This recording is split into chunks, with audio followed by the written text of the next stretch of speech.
आरती दिखा दीजिए ठाकुर जी को। आरती समर्पयामि पूज्यामि। पारिछद जी कोई भी पूजन हो आगे आया करे। श्री राधे धूपम दीपम दर्शयामि पूज्यामि। थोड़ी पुष्पांजलि करिए।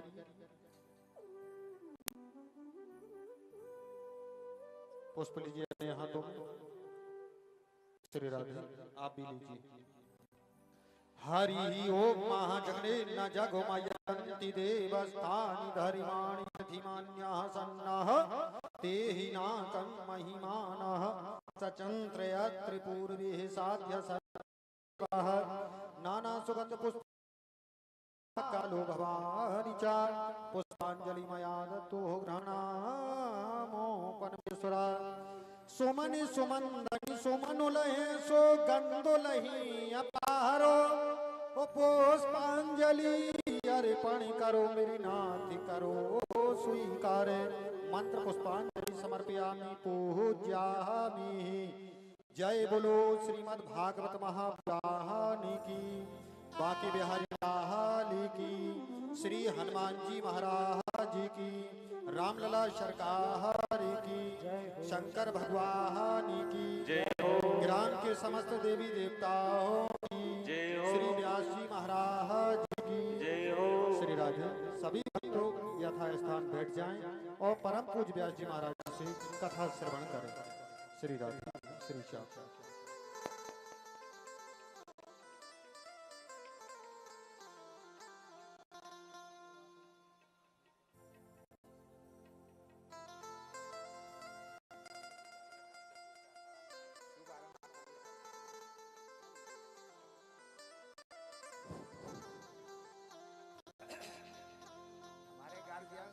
बड़े भाई वीरेंद्र कुमार सिंह एक कथा का शुभारंभ का कुछ अपना प्रवचन करेंगे।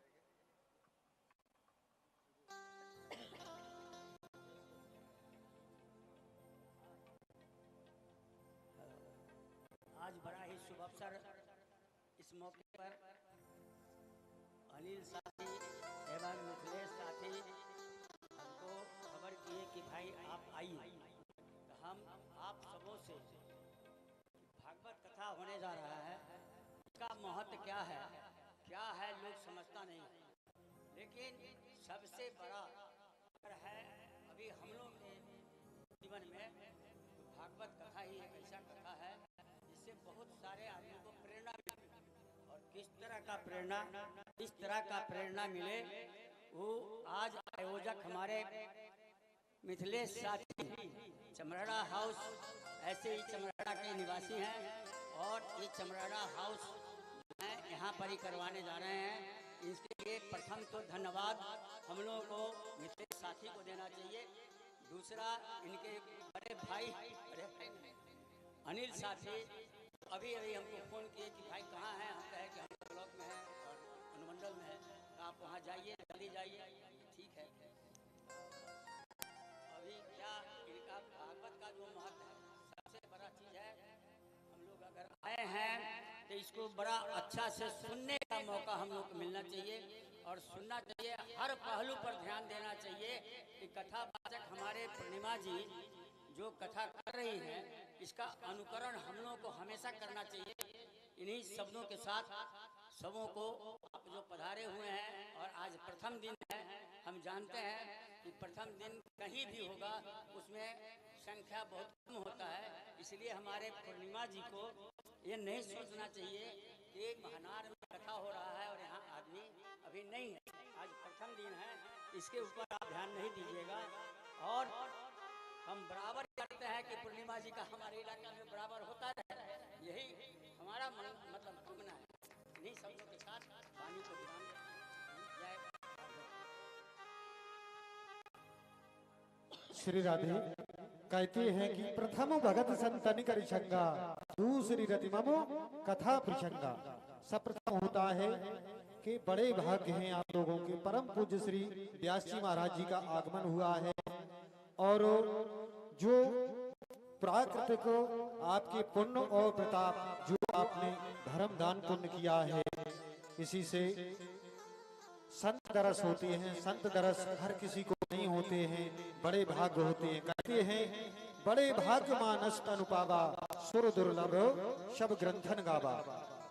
जन्म जन्मांतर के पुण्य और धर्म कर्म होते हैं, तभी भगवत प्राप्ति होती है। और श्री राधे सभी भक्त आए परम पूज्य व्यास जी महाराज जी से सम्मान आशीर्वाद लें और श्री राधे व्यास जी महाराज जी से आशीर्वाद लें। जी जी, सभी भक्त एक एक करके आइए और परम पूज्य व्यास जी महाराज जी से आशीर्वाद लीजिए। कहते हैं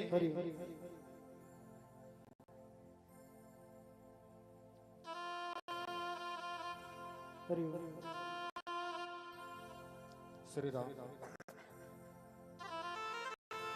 श्री राम। आइए व्यास मंच पर। बोलो सरकार की जय।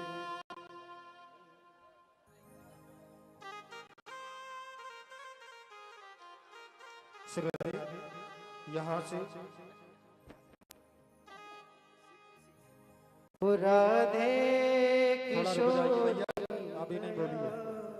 जो श्री सिंह जी है परम पूज्य व्यास जी महाराज जी से आशीर्वाद लीजिए।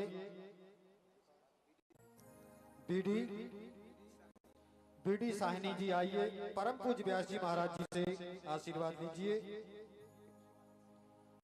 राम स्वारथ सिंह महिनार आइए, परम पूज्य व्यास जी महाराज जी से आशीर्वाद लीजिए।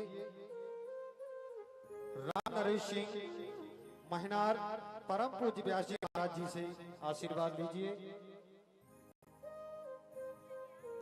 और प्रेम झा महिनार, परम पूज्य व्यास जी महाराज जी से आशीर्वाद लीजिए। और भैया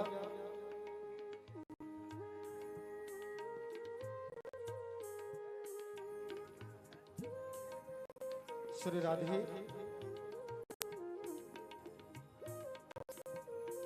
हरि बोल।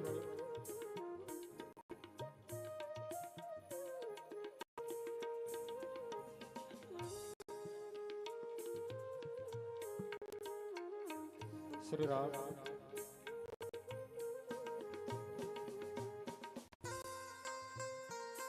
श्री राधे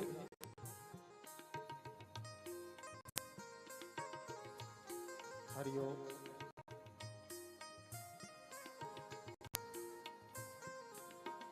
जय बोलो परम पूज्य व्यास जी महाराज जी की जय हो।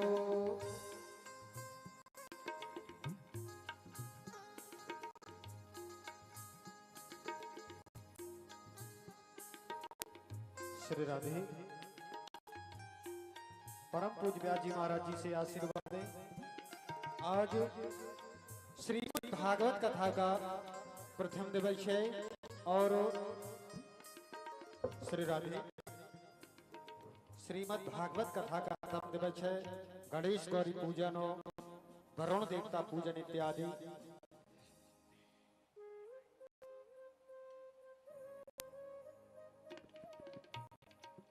जय श्री राधे। कथा में भैया श्री राधे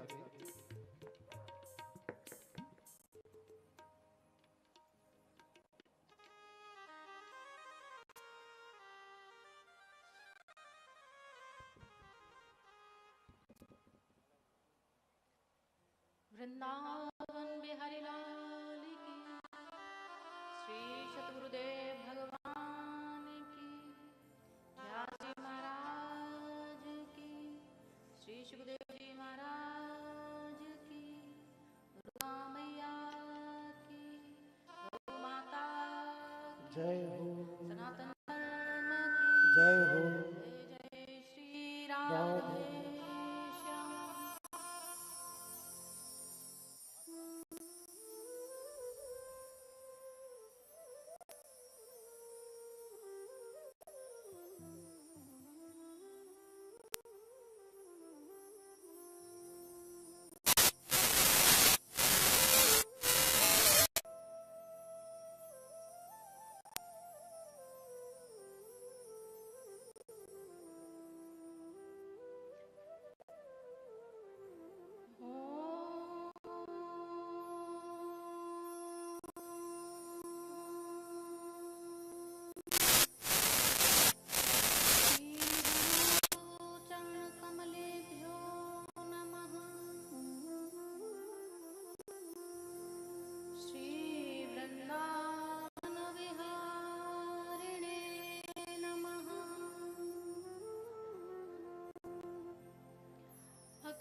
वृंदावन बिहारी लाल की जय हो श्री सतगुरुदेव भगवान की जय हो।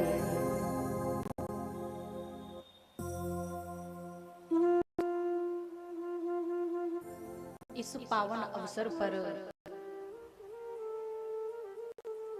आपके यहाँ महानार में ये दिव्य अनुष्ठान श्रीमद् भागवत जी का हो रहा है। आज से प्रारंभ हुआ है और आज कितना सुंदर अवसर है। देव एकादशी है और ऐसे शुभ अवसर पर आज ठाकुर यहाँ विराजमान हैं। आज से ही शुभ कार्यों का आरंभ होगा। किसी के यहाँ शादी समारोह होगा, किसी के यहाँ मुंडन अनुष्ठान होगा। आज से ही दिव्य अनुष्ठान शुरू होंगे। आज कई भक्तों ने व्रत भी रखा होगा।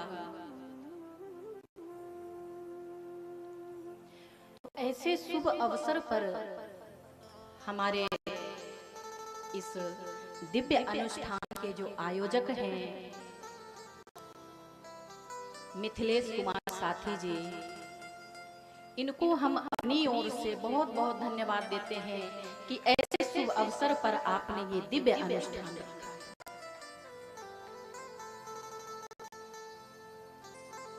इनके सहयोगी हैं कृष्णधर जी, वो भी इसमें अपना सहयोग दे रहे हैं। और जहाँ कहीं भी ऐसे दिव्य अनुष्ठान हो, आप सभी को जाना चाहिए। कभी कभी हम लोगों को लगता है कि देखो वहाँ भागवत हो रही है, कोई भी दिव्य अनुष्ठान हो रहा है, तो उन्होंने हमको आमंत्रित नहीं किया, कार्ड नहीं भेजा है। जहाँ कहीं भी ऐसे दिव्य अनुष्ठान हो, हमें बिना बुलाए जाना चाहिए। ये भगवान का घर है, मंदिर है, ये हम सबके लिए है। ये किसी कार्ड के या किसी बुलावे के मोहताज नहीं होते हैं। जिनके हृदय में राम सदैव बसते हैं, कृष्ण सदैव बसते हैं, उनको किसी इनविटेशन की आवश्यकता नहीं पड़ती है। अपने आप या तो वो स्वयं चले जाते हैं या ठाकुर उनको बुला लेते हैं। और ऐसे दिव्य अनुष्ठानों में जाने का अवसर कब मिलता है? जब हमारे ठाकुर पूर्ण कृपा करते हैं, तब जाकर कहीं हमें ऐसा शुभ अवसर मिलता है। कभी हमारे मन में ऐसा विचार आता है कि चलो कथा हो रही है, वहाँ हमें जाना चाहिए। और जब ऐसा विचार हमारे मन में आता है कि कथा हो रही है, हमें जाना चाहिए, उसी क्षण ठाकुर हमारे हृदय में विराजमान हो जाते हैं। आप भक्त यहाँ विराजमान हैं। हमारे बाबूजी हैं डीके सिंह, इनके यहाँ अभी दिव्य अनुष्ठान हुआ है, इन्होंने करवाया है। बस किसी कारणवश ये उस दिव्य अनुष्ठान में सम्मिलित नहीं हो पाए, बाकी सारा कारोबार नहीं कर रहा है वहाँ पर। तो ये भी धर्म कार्य करते ही रहते हैं और आप सभी सामाजिक कार्य करने वाले हैं। तो आप सभी का इस आयोजन में जो थोड़ा बहुत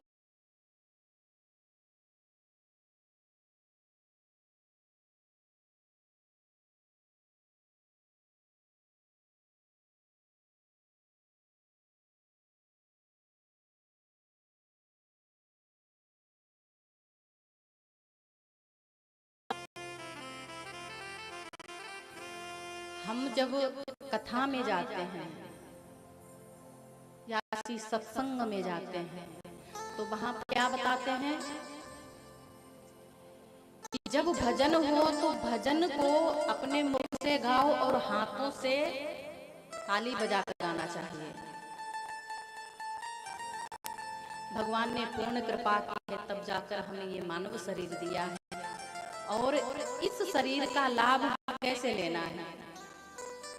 भगवान के द्वार जाके, धर्म कार्य करके, गुरु चरणों में वंदन करके, गुरु द्वार जाके, ऐसे हमें इस शरीर से लाभ लेना चाहिए। आज जिन श्री नारायण ने हमको इतना सुंदर शरीर दिया है, ये किस लिए दिया है? मानव शरीर खाने पीने सोने के लिए नहीं दिया है। ये शरीर हमें दिया है कि हम इस शरीर से सदुपयोग कर सकें, सदमार्ग पे जा सकें। और यही हम जब जन्म होता है तो फिर हमारी दिशा बदल जाती है।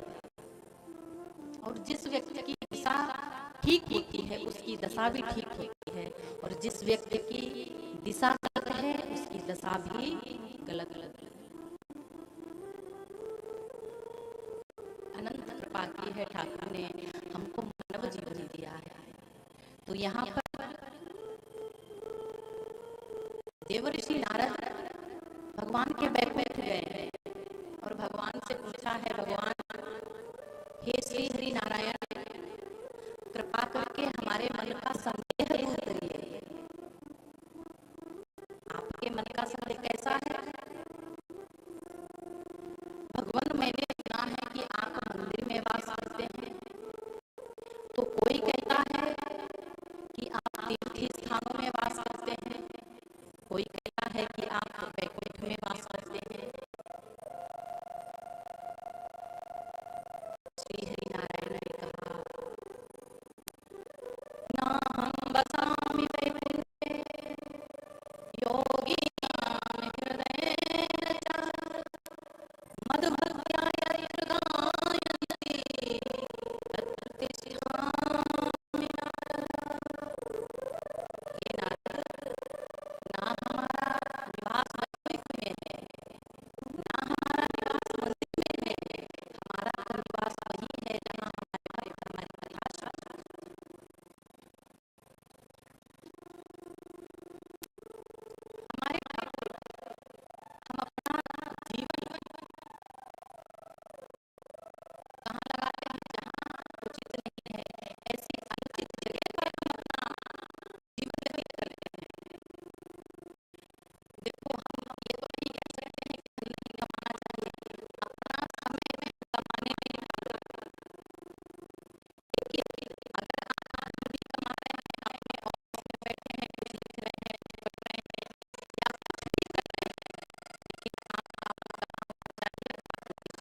वो संतों को प्रणाम करते हैं, लेकिन यहाँ पर आप मुझे प्रणाम कर रहे हैं।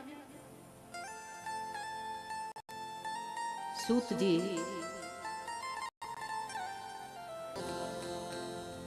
देखो, और मुझे ऐसा लगता है कि आपके पास जो ज्ञान है वो करोड़ों सूर्यों के समान है। हमारे जीवन में हम देखते हैं कि मानव, सूत जी महाराज कहते हैं, महात्मन, आपका जो प्रश्न है बहुत अच्छा प्रश्न है। आपको श्रीमद् भागवत का पारायण श्रवण करना चाहिए। कैसे? आपने सुना है कि नारद जी महाराज एक जगह बैठते नहीं हैं। आपने देखा है नारद जी महाराज हाथ में वीणा लिए हुए हैं और भगवान का भजन करते रहते, एक जगह कभी नहीं मिलेंगे। नारायण नारायण नारायण। तो नारद जी महाराज बहुत तीव्र गति से जा रहे हैं। जाकर सनत कुमारों से मिले हैं, चरणों में गिर पड़े, रोने लगे। सनत कुमारों ने कहा, नारद जी महाराज, मैंने सुना है कि आपको जो व्यक्ति देख लेता है, एक बार जो दर्शन कर लेता है, उसके सारे दुख दूर हो जाते हैं। आज आप स्वयं रो रहे हैं, क्या हुआ? क्या बताऊं महाराज, मैं इस पृथ्वी को बहुत श्रेष्ठ समझकर आया था। संतों के आश्रम में गया, वहां देखा मैंने कोई सत्य नहीं बोलता है। गृहस्थियों के यहाँ गया तो गृहस्थियों के यहाँ मैंने देखा है, वहां भी कोई सत्य नहीं बोलता, कोई दया नहीं करता, कोई दान नहीं करता, कोई जप नहीं करता, कोई तप नहीं करता। ऐसी कलयुग ने सबकी बुद्धि बिगाड़ दी है। तो मैं घूमते घूमते जब वृंदावन में गया तो मैंने उस वृंदावन में देखा एक युवती यमुना के किनारे रो रही है बैठी, और उसकी बगल में दो वृद्ध पुरुष पड़े हैं, रो रहे हैं। मैं उस माता के पास गया, पूछा, आप कौन हैं? उस माता ने बताया कि मेरा नाम भक्ति महारानी है, और ये जो आपको दो पुरुष वृद्धावस्था में दिखाई दे रहे हैं, ये दोनों मेरे पुत्र हैं, ज्ञान और वैराग्य। ज्ञान वैराग्य, यहाँ तो मुझे बड़ा आश्चर्य की बात लगती है कि जिस माँ को वृद्ध होना चाहिए था, वो माँ तो नव युवती है, और यहाँ आपके जो पुत्र नव युवक होने चाहिए वो वृद्ध हो गए हैं। हाँ महाराज,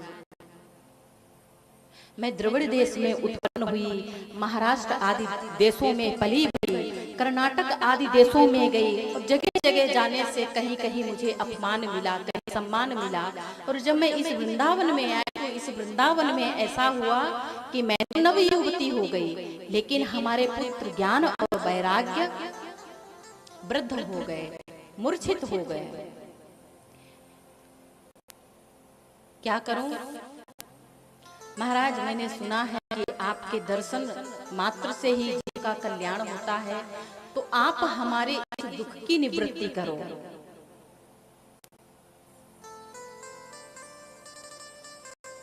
मैंने वहां पर ज्ञान वैराग्य की मूर्छा को दूर करने के लिए वेद वेदांत का पाठ किया, लेकिन महाराज होता क्या है,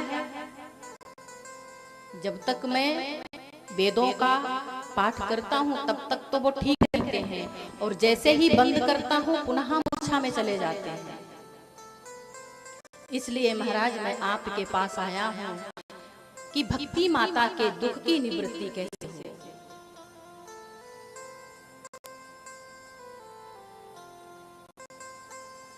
ज्ञान वैराग्य के अगर आप जो हमारे सामने विराजमान है और उस आईने में हम अपना साक्षात्कार कर सकते हैं। एक आईना होता है बाहर का, जिस आईने में हम देखते हैं तो वो रूप सौंदर्य दिखाता है, और ये श्रीमद् भागवत आईना कैसा है? ये हमारे जीवन की वास्तविकता दिखाता है कि हम वास्तव में क्या हैं। ये श्रीमद् भागवत औषधि है। कौन सी औषधि है? हमारे अंदर कितने विकार हैं और हम बीमार हैं उन विकारों की वजह से। काम, क्रोध, लोभ, मोह, मद, मत्सर, पता नहीं कितने प्रकार के रोगों से हम ग्रसित हैं, और ये श्रीमद् भागवत उन रोगों से हमें मुक्त करती है। कैसे प्राप्त होती है? कोई सद्गुरु हमारे जीवन में जब आते हैं, और उन सद्गुरु के आने से ही हमारे जीवन में नारायण का प्रादुर्भाव होता है। श्रीमद् भागवत ठाकुर जी का वांगमयी स्वरूप है। साक्षात भगवान कृष्ण यहाँ पर विराजमान है भागवत जी के रूप में। तो यहाँ पर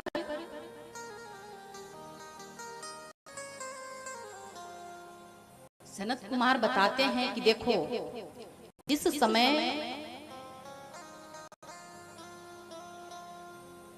राजा परीक्षित को सुखदेव जी महाराज ये कथा पान करा रहे थे, उस समय पता है क्या हुआ? देवताओं ने देखा कि इस पृथ्वी पर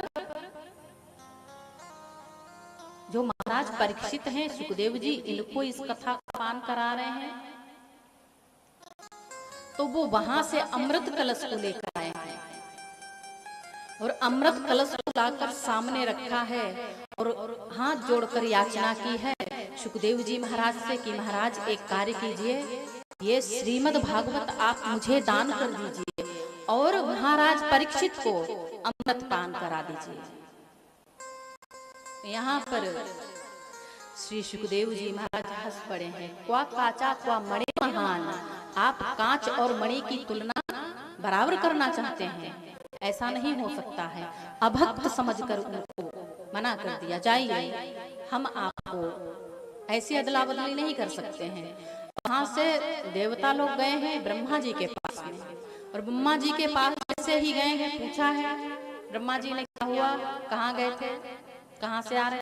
महाराज मैं गया था पृथ्वी लोक पर, मैंने देखा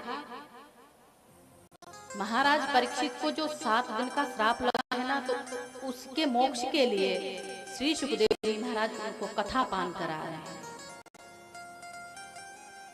और मैं उनके पास कलश का अमृत का कलश लेकर गया। तो मैंने उनसे जब कहा कि अदला बदली कर लीजिए, अमृत महाराज परीक्षित को पिला दीजिए और ये कथा हमें दे दीजिए, तो उन्होंने मुझे अभक्त समझकर मना कर दिया।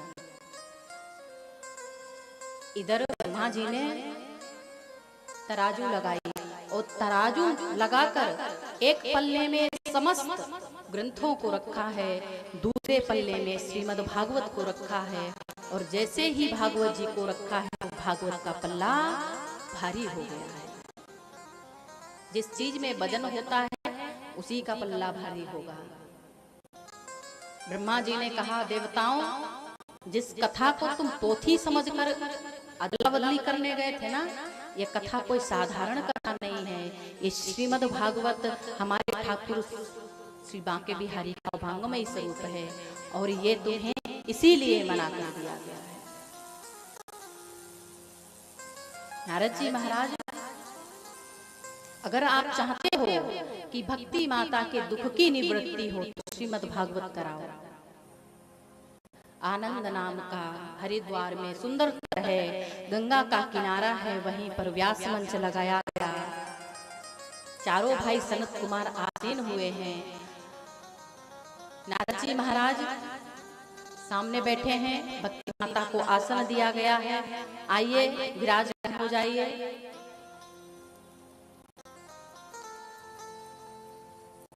भक्ति माता अपने ज्ञान और वैराग्य के साथ में आई हैं, कथा में विराजमान हुई हैं। संतों को पता चला है कि सनत कुमार आए हैं, कथा कर रहे हैं। बड़ी दूर दूर से सब संत आने लगे कथा श्रवण करने के लिए। और कथा के मध्य में एक ऐसा प्रकाश हुआ है कि भक्ति माता अपने पुत्र ज्ञान और वैराग्य के साथ नृत्य करने लगी। मूर्छा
दिल तो दीवाना हो गया मुरली वाले तेरा।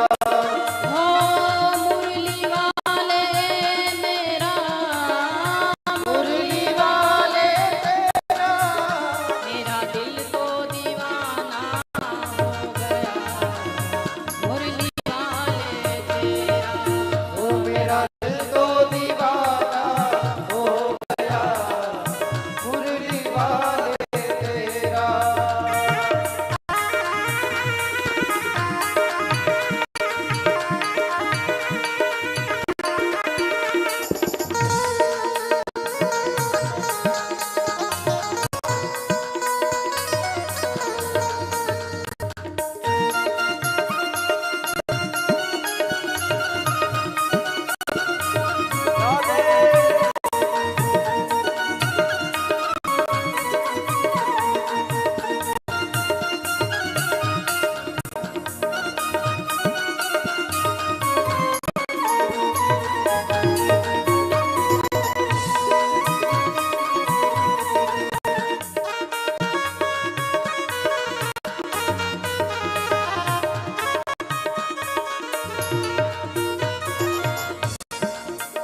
ओ दीवानगी ने क्या क्या सिखाया, दीवानगी ने क्या क्या सिखाया, दुनिया छुड़ा के तुमसे मिलाया। ओ दुनिया छुड़ा के तुमसे मिलाया।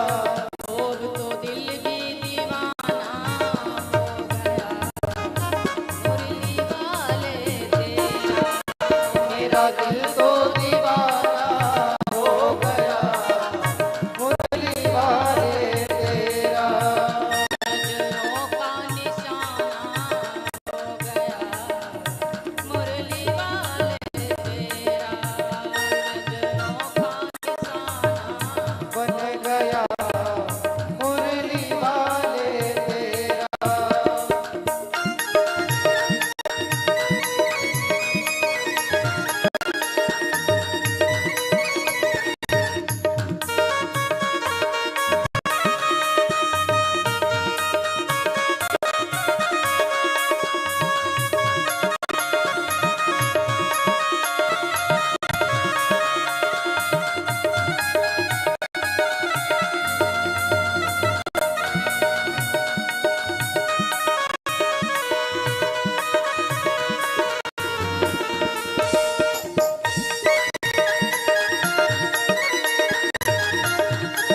श्री सद्गुरुदेव भगवान की। जब देखा है नारद जी महाराज ने भक्ति माता के दुख की निवृत्ति हुई है, तो यहाँ नारद जी महाराज प्रश्न करते हैं, एक बात बताइए महाराज, कोई भगवान का भक्त है, भक्ति करके यदि उसको मोक्ष की प्राप्ति होती है तो ये बहुत बड़ी बात नहीं है। क्या किसी ऐसे व्यक्ति को भी मोक्ष मिल सकता है जिसने जीवन भर पाप कर्म किया? तो यहाँ पर सनत कुमार बताते हैं कि हाँ, जो प्रसंग हम आपको बता रहे हैं वो ऐसा प्रसंग है कि जिस व्यक्ति ने अपने जीवन में पाप कर्म ही किया, कभी सत्कर्म नहीं किया, और ऐसे व्यक्ति को भगवान की प्राप्ति हुई है।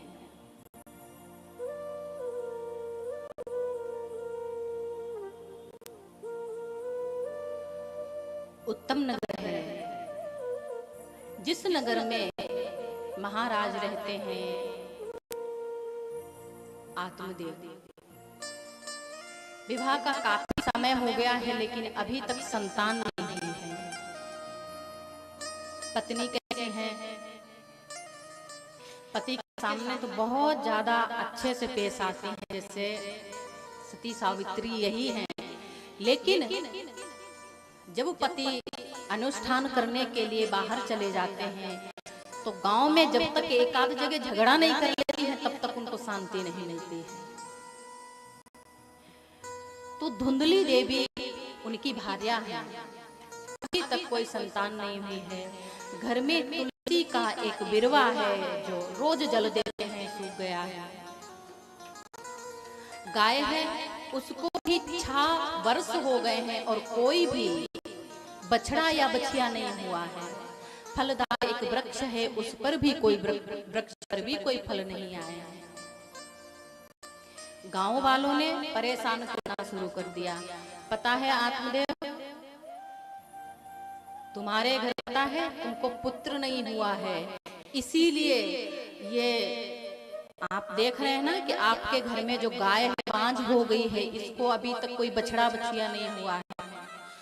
ये तुम्हारे पाप का कारण है और पितृ भी तुम्हारे हाथ का पानी नहीं ग्रहण करते हैं। आत्मदेव महाराज ने जब इधर उधर के ऐसे शब्द सुने हैं तो बहुत मन में दुख हुआ है। विचार कर रहे हैं बैठे बैठे, क्या करूं? चला जाता हूं जंगल में और जंगल में जाकर प्राण त्याग दूंगा। अगर पुत्र नहीं हुआ तो प्राण त्याग दूंगा अपने। और बैठे बैठे 3-4 दिन से रुदन कर रहे हैं जंगल में। बहुत अच्छे ब्राह्मण हैं। जंगल में बैठे बैठे जिस समय रुदन कर रहे थे उसी समय देखा कि एक संत का आगमन हुआ वहां पर। और संत का जब आगमन हुआ तो देखा कोई विप्र हैं जो रो रहे हैं। कथम रोदसी विप्र काते चिंता वलीयसी, तुम्हें क्या चिंता है, क्यों रो रहे हो तुम? क्या बताऊं महाराज, इतना समय हो गया है अभी तक हमारे घर कोई पुत्र नहीं हुआ है और आसपास के लोग भी मुझे बहुत प्रताड़ित करते हैं ऐसा बोल के।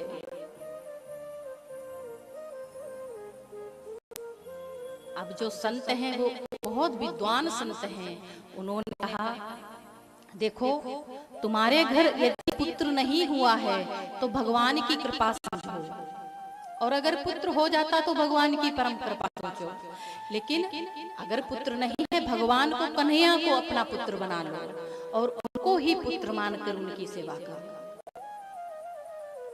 आत्मदेव जी कहने लगे देखो आप तो संत हैं, आप क्या जानो कि पुत्र ना होने की पीड़ा क्या होती है।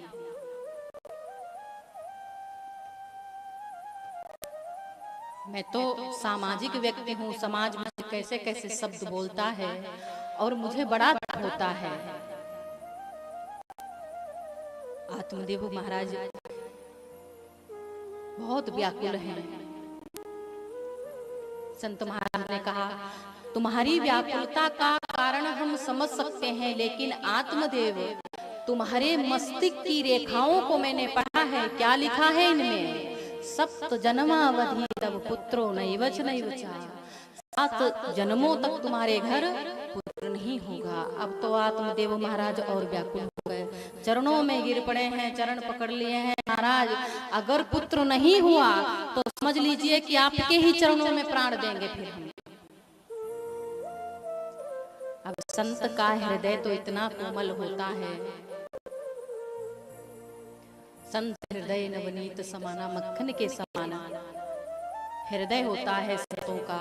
अब जब ऐसी बात सुनी है, अगर इसने अपना प्राण त्याग दिया तो मुझे ब्रह्म हत्या लगेगी, एक ब्राह्मण की हत्या होगी मेरे सामने। तो बहुत कृपा करके एक झोले से फल दिया है और वो फल आत्मदेव महाराज के हाथ में रखते हुए कहा, विप्र इस फल को लेकर जाओ और अपनी पत्नी को देना और कहना कि इस फल को ग्रहण कर लो। और इस फल को जब वो ग्रहण करेंगे तो उनके गर्भ से एक सुंदर संतान का जन्म होगा, तुम्हारे घर भी सुंदर पुत्र का जन्म होगा। अब आत्मदेव महाराज ने प्रणाम किया है, फल लिया और वहां से भागते हुए आए। अजी सुनती हो, कहाँ हो, जल्दी दौड़ के आओ बाहर। जब इस प्रकार से आत्मदेव की आवाज सुनी, धुंधली देवी अंदर से बाहर निकल के आई।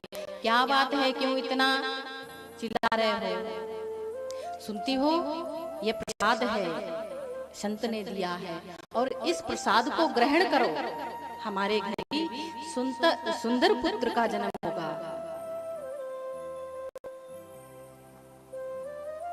धुंधली देवी तो ऐसी हैं कि जब तक तर्क नहीं कर लेती हैं तब तक उनको शांति नहीं मिलती है।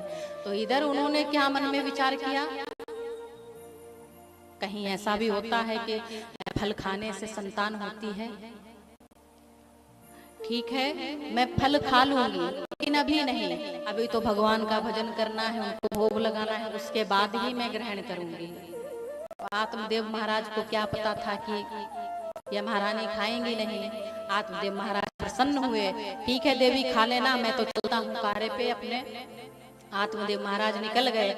इधर धुंधली देवी ने क्या किया है, अपनी सहेली के पास में, पड़ोस में ही, और उनसे कहा, देखो सुन रही हो, हमारे पति आज एक फल लेके आए हैं, कहते हैं कि संत ने दिया है, प्रसाद है, इसको खाने से तुम्हारे गर्भ से पुत्र होगा। तो सहेली तो अच्छी थी, धार्मिक थी, तो उसने कहा, ऐसा है ना बहन कि अगर संत का प्रसाद है तो इसको अवश्य खाओ। धुंधली देवी ने कहा, क्या बहन, इसको खाने से कहीं गर्भ 12 वर्ष के लिए ठहर गया, फिर क्या होगा? सुखदेव जी महाराज 12 वर्ष तक रहे गर्भ में, और अगर 12 वर्ष तक गर्भ ठहर गया तो कहीं कुछ अच्छा घर में पकवान बना वो भी नहीं खा पाएंगे, आग लग गई कहीं तो भाग नहीं पाएंगे। नाना प्रकार से कुतर्क किया और वहां से चली गई। कुछ समय बाद उनकी बहन घर पे पधारी हैं, बहन को सारा समाचार सुनाया। अब बहन के घर में खाने वाली पलटन है, लेकिन कमाने वाला कोई नहीं है, धन नहीं है। और इधर धुंधली देवी के यहाँ धन बहुत है, खाने वाला कोई नहीं है। तो बहन ने कहा, सुनो, मैं तुम्हें एक उपाय बताऊं, मुझे भी इस समय संतान होने वाली है और पुत्र होगा तो वो पुत्र मैं तुम्हें सौंप दूंगी। और तुम एक काम करो, अपने पति से झूठ बोल दो कि वो फल तुमने खा लिया, और परीक्षा के लिए इस फल को गाय को खिला दो। तुम्हारे गाय को भी कोई बछड़ा बच्चा नहीं हुआ है तो खिला दो। धुंधली देवी ने ठीक वैसा ही किया, वो फल गाय को खिला दिया और पति से झूठ बोल दिया कि वो फल उसने खा लिया और वो भी गर्भ से है। समय धीरे धीरे व्यतीत हुआ है और उस बहन को एक पुत्र हुआ। चुपचाप लाके अपनी बहन को सौंप दिया, पालन पोषण करने लगी और इधर महाराज को बता दिया कि उसको पुत्र हुआ है। आत्मदेव महाराज ने जैसे ही सुना कि पुत्र हुआ है, बड़े बेचारे प्रसन्न हुए। थोड़ा बड़ा हुआ, चलो नाम संस्कार करते हैं। नाम संस्कार का समय आया, धुंधली देवी दौड़ के गई। सुन रहे हो, 9 महीने तक गर्भ में हमने रखा है इसको, और जब नामकरण की बारी आई तो तुम अपने नाम से रखोगे? नहीं नहीं, नाम भी मैं अपने नाम से ही रखूंगी। तो धुंधली देवी ने आज उस बच्चे का नाम धुंधुकारी रखा। ठीक 3 महीने के बाद जो घर में गाय थी, उस गाय को एक बछड़ा हुआ है। कैसा बछड़ा है वो? पूरा शरीर मनुष्य का है, सिर्फ कान गाय के हैं। आत्मदेव महाराज ने जब देखा बड़े प्रसन्न हुए। भगवान तूने बड़ी कृपा की, जब तक नहीं दिया तब तक नहीं दिया, और जब दिया तो छप्पड़ फाड़ के 2-2 दिए। दोनों साथ साथ बड़े होने लगे और दोनों में गुण अलग हो गए। इधर धुंधुकारी बहुत दुराचारी है और गोकर्ण महाराज ऐसे हैं, पिता के साथ जाते हैं, कार्य में हाथ बटाते हैं, पूजन अनुष्ठान भी करने जाते हैं और भगवान का भजन भी करते हैं। बहुत अच्छे हैं गोकर्ण महाराज। और इधर धुंधुकारी इतना विचित्र है कि बाहर जाता है, लड़ाई झगड़ा दुनियादारी मदिरा पान करने लगा, मांसाहार करने लगा। सारे दुर्गुण हैं धुंधुकारी के अंदर। गोकर्ण पंडितो ज्ञानी, धुंधुकारी महाखला, नीच खलकामी निकला है। जैसे देखा आत्मदेव महाराज ने कि धुंधुकारी आता है, मदिरा पान करके आता है, गाली गलौज करता है घर में और मारता पीटता भी है। ऐसा दृश्य देखकर आत्मदेव महाराज मन में बड़े दुखी हैं और बैठे बैठे चिंतन कर रहे हैं, भगवान इससे अच्छा था कि मैं बिना पुत्र का था, और आज हमारे घर में पुत्र हुआ है, कितना दुराचारी है।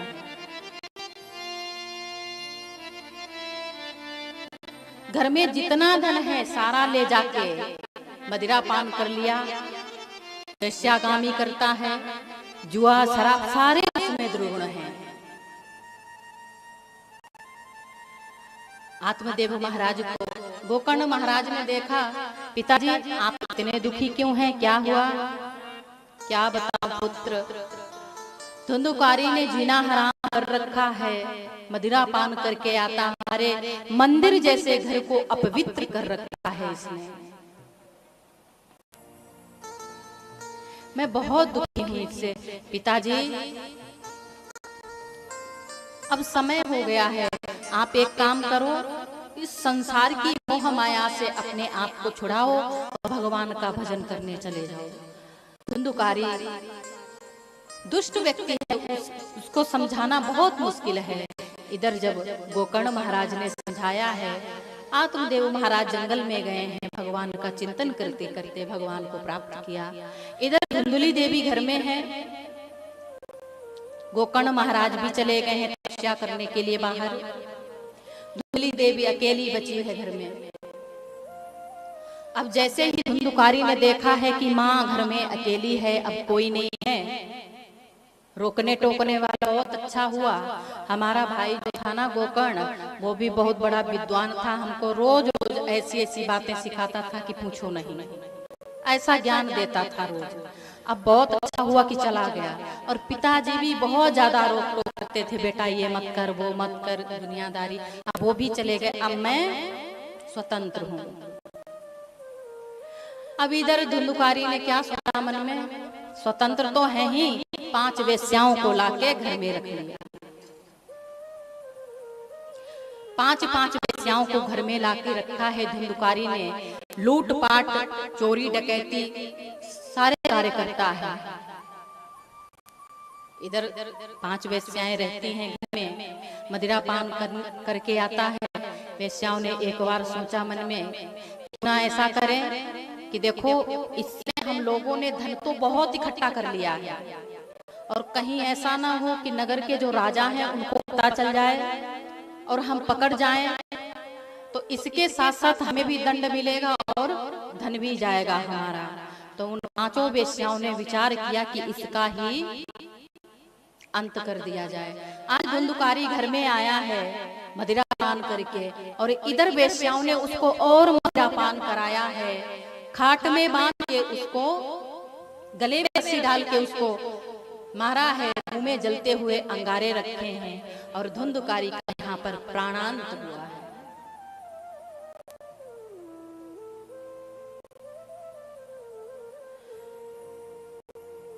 कहते हैं अंत भला तो सब भला, और यहाँ अंत ही इतना बुरा, इतना भयभीत हुआ है, तो बहुत बड़ा प्रेतात्मा बना है।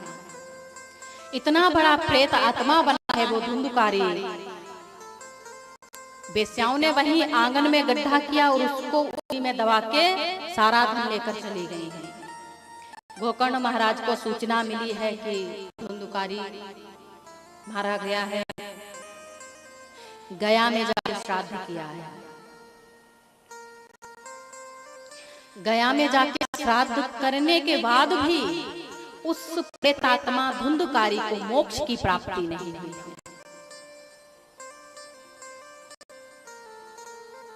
यहाँ पर भागवत कहती है कि जो बहुत बुरा, बहुत दुराचारी होता, अब माँ का अंतिम समय आया, माँ का स्वर्गवास हुआ, अस्थियां लेकर बेटा गया की ओर चला है।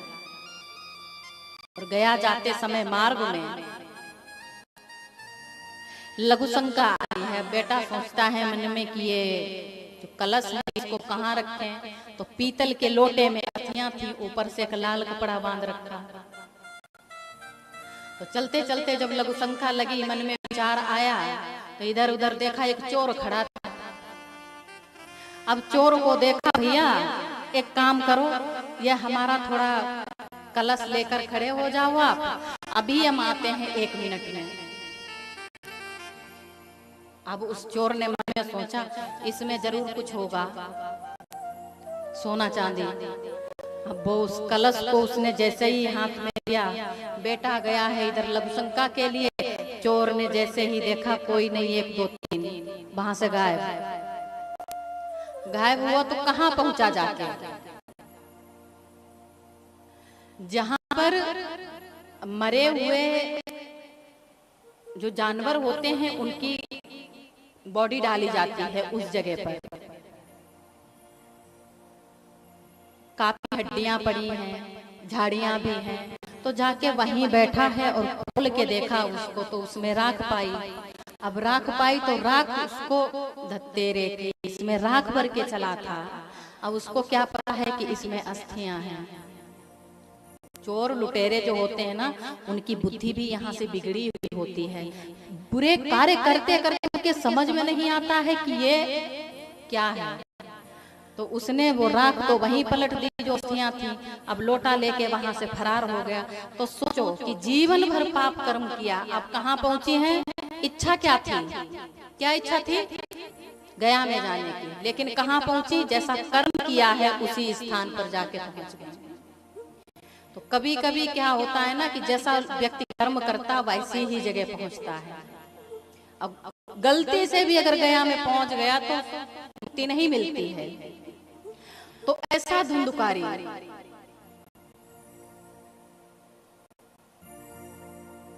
सामने खड़ा है, और इधर गोकर्ण महाराज, जब तुम्हारे लिए हमने गया में श्राद्ध किया, तुमको शांति नहीं मिली, तुमको मुक्ति नहीं मिली, अब मैं क्या करूं इसके लिए? तो इधर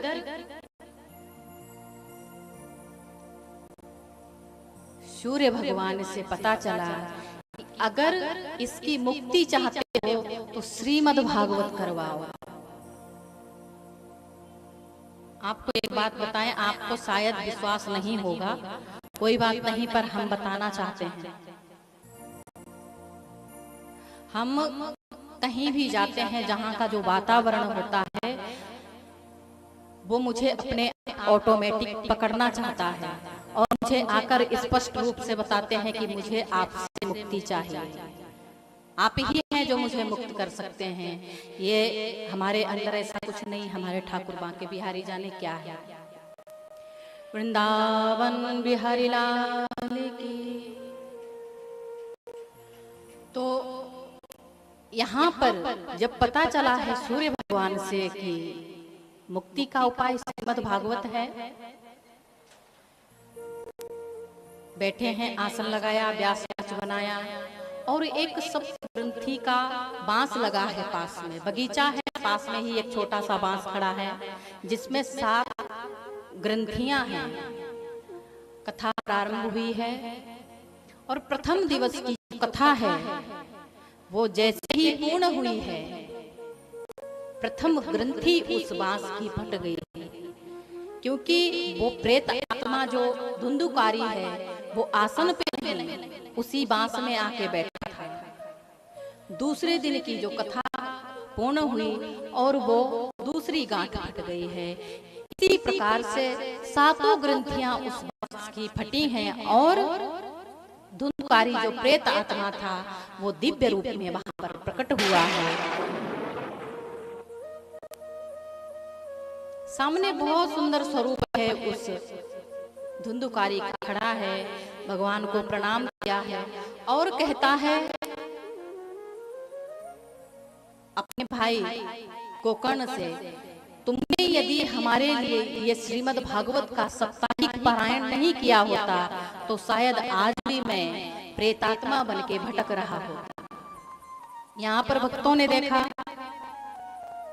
एक बात बताइए,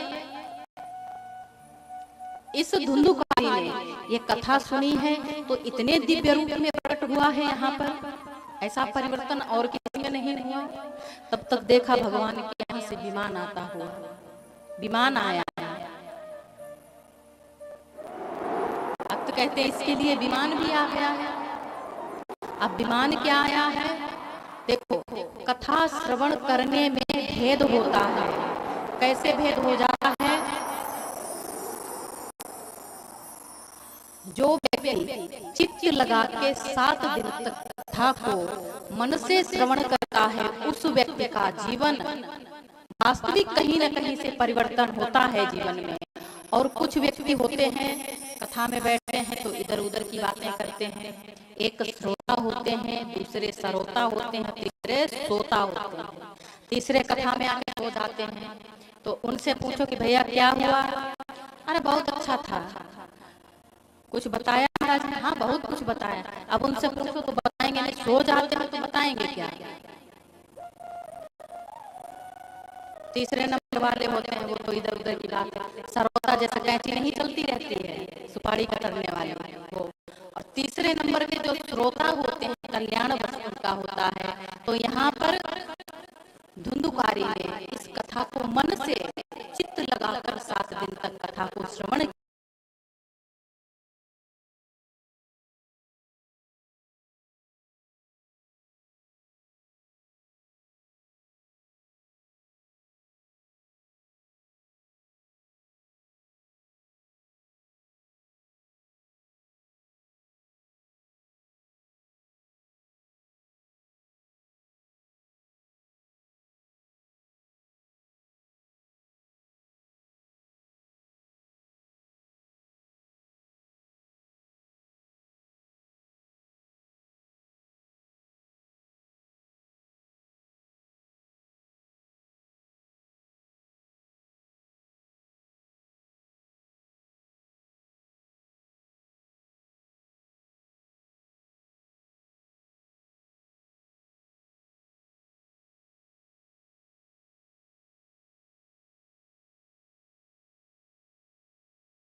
आजा रे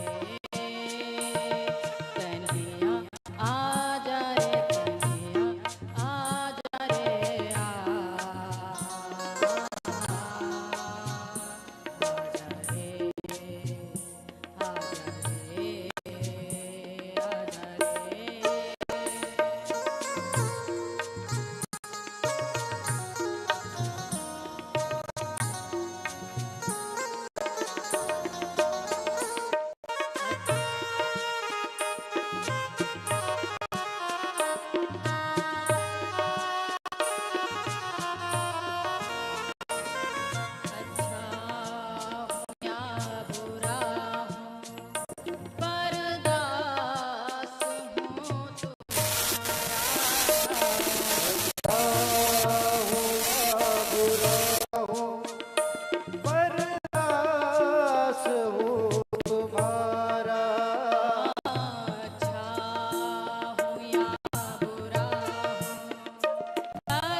करुणा निदान करुणा करनी पड़ेगी तुमको।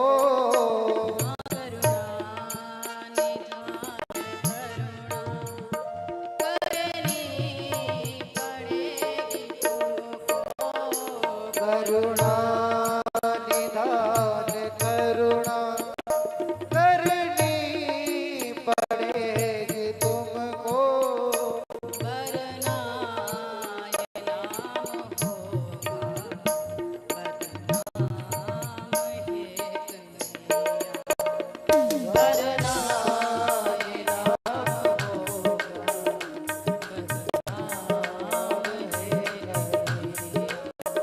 एक अर्ज मेरी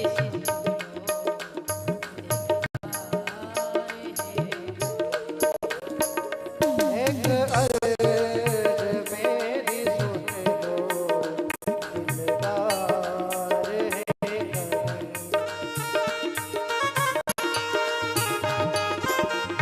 कहीं।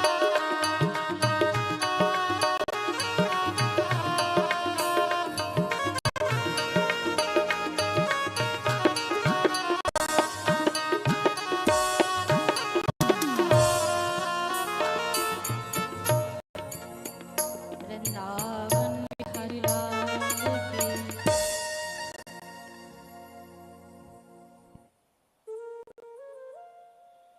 जीवन में हम कितना पाप कर्म करते हैं। कोई भी कर्म करने से पहले आप सोच लेना कि आप कितना छुप के वो पाप कर्म करते हैं। उस पाप कर्म को हजारों दृष्टि से हमारा परमात्मा आपको हर जगह देख रहा है। प्रसंग आता है यहाँ पर। इस प्रसंग के बाद आरती होगी, प्रसाद लेंगे हम सभी, और यहाँ से कल सभी आप यहाँ पर ठीक 2 बजे आएंगे, कथा प्रारंभ होगी। बोलिए वृंदावन बिहारी लाल की।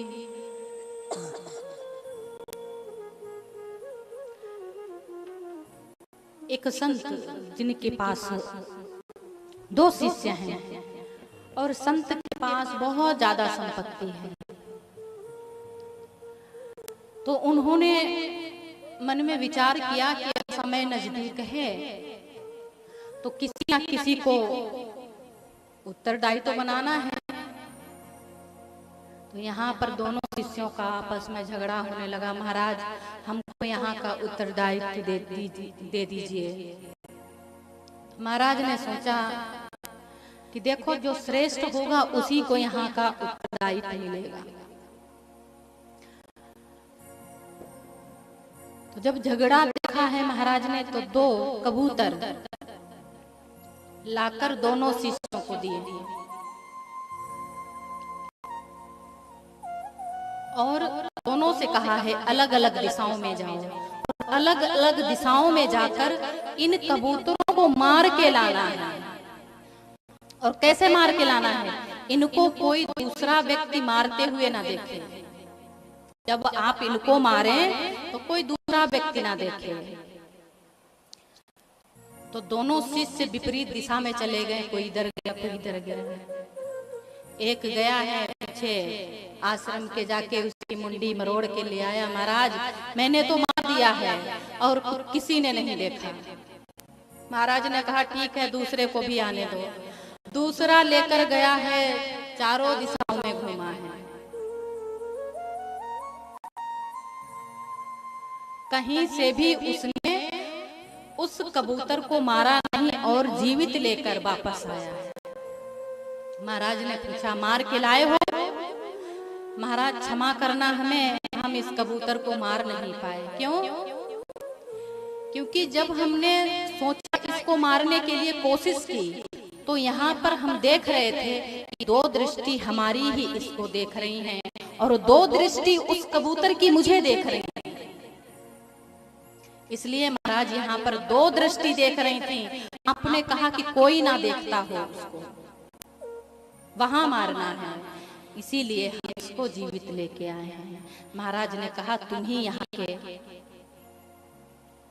उत्तरदायित्व तुम्हारे ही हाथ में जाएगा। और महाराज ने वहां का राज तिलक उस शिष्य को किया। आप कैसे सोच लेते हैं कि हम कहीं भी कोई कुकर्म करते हैं हमें कोई देखता नहीं है?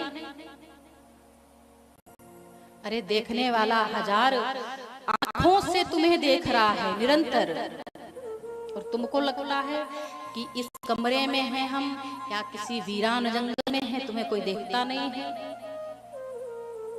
बेटा जहां तुम सोच रहे हो कि तुम्हें कोई नहीं देखता है, ये संपूर्ण सृष्टि उसकी ही बनाई हुई है और कण कण में उसी का वास है, वो कैसे नहीं देख सकता है।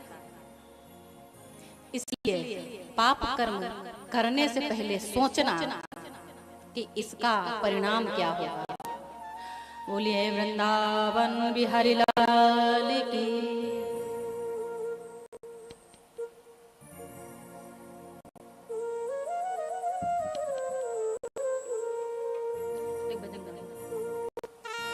श्री राधेश्याम पारीचंद जी मंच पर आ जाए आरती के लिए। श्री राधे ऑपरेटर जी थोड़ी आवाज बढ़ाए। श्री राधे राधेश्याम राधेश्याम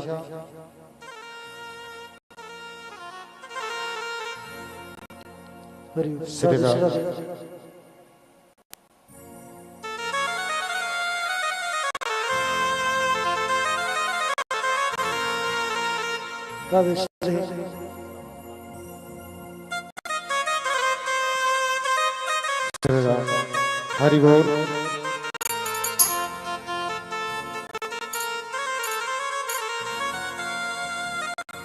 जिधर देखता हूँ तू आता नजर है,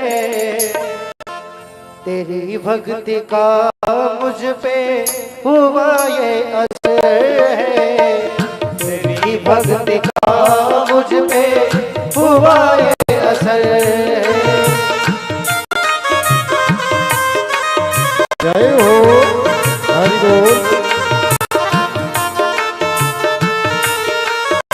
जय हो।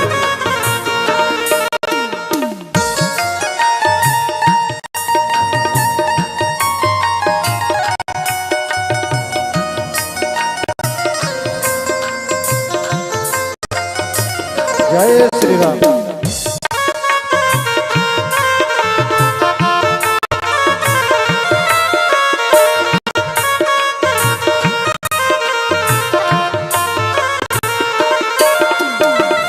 जिधर देखता हूँ तू आता नजर है, तेरी भक्ति का मुझ पे हुआ ये असर है, तेरी भक्ति का मुझ पे हुआ ये असर है, तेरी भक्ति का मुझ पे हुआ ये असर है। हरि बोल। जय श्री राधे। नजर में तुम ही हो, नजारों में तुम हो, जय हो। धड़कन में तुम हो, ख्वाबों में तुम हो। नजर में तुम ही हो, नजारों में तुम हो, ये धड़कन में तुम हो, ख्वाबों में तुम हो। जिधर देखता हूँ तू आता नजर है, तेरी भक्ति का मुझ पे हुआ ये असर है, तेरी भक्ति का मुझ पे हुआ ये असर है। आरती के लिए सभी अपने स्थान से खड़े हो जाए। श्री राधे राधेश्याम सभी भक्तों एवं माता एवं मैंने सभी भक्तों आरती के लिए खड़े हो जाएं भाव भक्ति श्रद्धा के साथ। श्री राधे और आरती में सभी भक्त खड़े हैं। भगवान का पावन नाम होता है जूता चप्पल ना पहने। कहते हैं बाबा ने रामचरितमानस में लिखा है जन्म जन्म मुनियान कराही अंत राम कहे प्रभु आवत नहीं। इसी प्रकार जो भी है वो अपने निकाल देती। जूता चप्पल नहीं पहना जाता है। श्री राधे श्री श्याम, आप इधर आ जाए, आरती करें। ठीक। हरि ओम चंद्रमा मनीषो जातस्य चक्षो सूर्यो अजायतः श्रोत्राय द्वादशि प्राणस्य चः अग्निमुखादिरजायतः।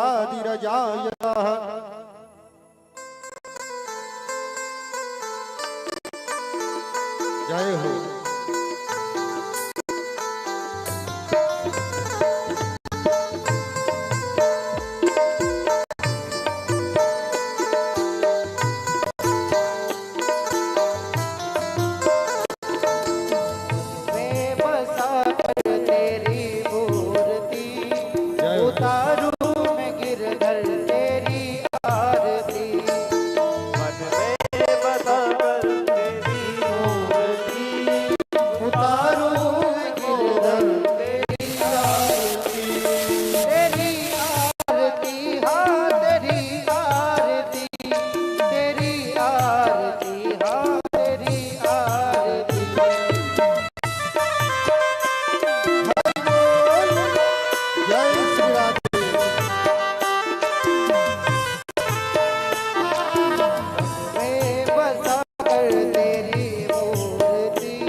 चरणक्षणभ्यो नमाजलं तिलम करश्यामि पूज्यते। आरती दिखा दीजिए ठाकुर जी को।